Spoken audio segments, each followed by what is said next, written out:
Bonjour à tous, c'est Clarisse. Bienvenue dans un ticket gratuit pour le paradis. Je vous rappelle que vous pouvez me retrouver chaque dimanche matin sur les applications Apple, Samsung, Spotify, YouTube, Patreon, etc. La lecture de la Bible est gratuite. Je vous invite à vous abonner pour avoir accès à l'étude du passage et à des bonus. Vous pouvez aussi bénéficier d'accès anticipé. Cet abonnement vous permettra de recevoir une notification dès qu'un nouvel épisode sera publié afin de n'en manquer aucun. Nombre épisode 29. Aujourd'hui, nous allons étudier les instructions du tabernacle concernant les vœux. Passons à la lecture d'un passage de la Bible. Nombre chapitre 30. Moïse dit aux enfants d'Israël tout ce que l'Éternel lui avait ordonné. Moïse parla aux chefs des tribus des enfants d'Israël et dit : Voici ce que l'Éternel ordonne.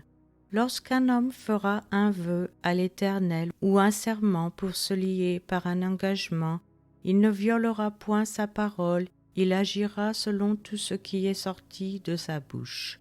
Lorsqu'une femme dans sa jeunesse et à la maison de son père fera un vœu à l'Éternel et se liera par un engagement, et que son père aura connaissance du vœu qu'elle a fait et de l'engagement par lequel elle s'est liée, si son père garde le silence envers elle, tout vœu qu'elle aura fait sera valable, et tout engagement par lequel elle se sera liée sera valable. Mais si son père la désapprouve le jour où il en a connaissance, tous ses vœux et tous les engagements par lesquels elle sera liée n'auront aucune valeur, et l'Éternel lui pardonnera parce qu'elle a été désapprouvée de son père.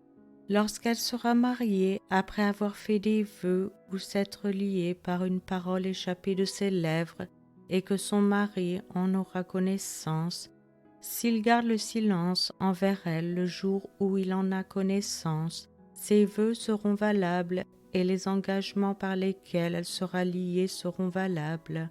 Mais si son mari la désapprouve le jour où il en a connaissance, il annulera le vœu qu'elle a fait et la parole échappée de ses lèvres par laquelle elle s'est liée, et l'Éternel lui pardonnera. Le vœu d'une femme veuve ou répudiée, l'engagement quelconque par lequel elle se sera liée, sera valable pour elle.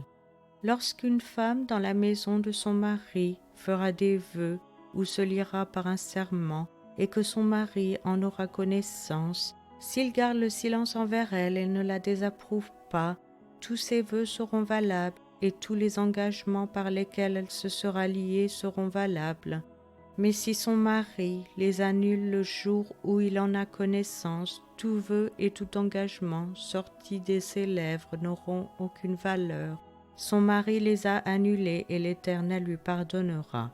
Son mari peut ratifier et son mari peut annuler tout vœu, tout serment par lequel elle s'engage à mortifier sa personne. S'il garde de jour en jour le silence envers elle, il ratifie ainsi tous les vœux ou tous les engagements par lesquels elle s'est liée. Il les ratifie parce qu'il a gardé le silence envers elle le jour où il en a eu connaissance. Mais s'il les annule après le jour où il en a eu connaissance, il sera coupable du péché de sa femme. Telles sont les lois que l'Éternel prescrivit à Moïse entre un mari et sa femme, entre un père et sa fille, lorsqu'elle est dans sa jeunesse et à la maison de son père. Je vous remercie à tous d'avoir écouté. C'était Clarisse dans un ticket gratuit pour le paradis.